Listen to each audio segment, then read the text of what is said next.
Welcome to the video. Welcome to the Video Knowledge channel.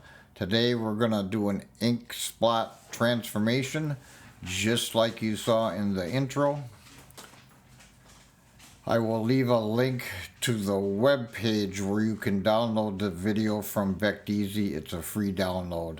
I'll leave a link in the description to the web page where you can download it. So we're going to drag in our 3 clips. The first clip I have here is a city.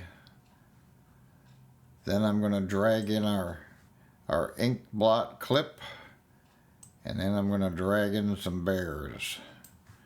I'm going to shorten this up to the same size as that. I'm going to leave this the length that it is. We're going to disable our top track. We're going to highlight the second track. We're going to go to Effects.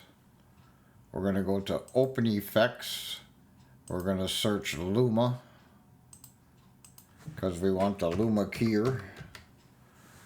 We're going to drag the Luma keyer right over our ink spots. We're going to bring our playhead forward till we start to see the ink spots.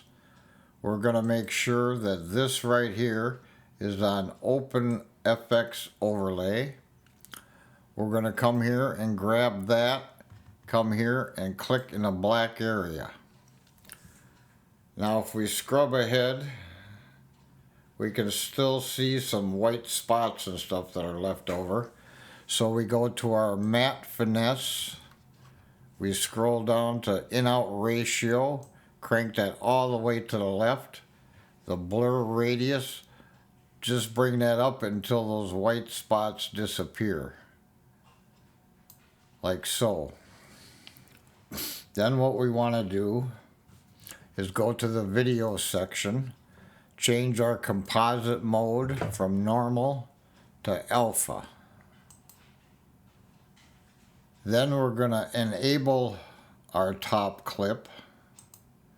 We're going to highlight it. We're going to change the composite mode there to foreground. Now we're going to have our effect.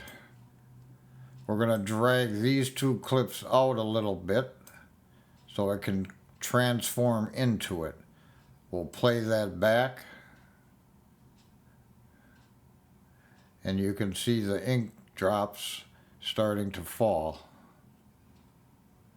And there's our transformation. That's all there is to it. Pretty simple. If you like this video, please like and subscribe. We'll see you in the next video.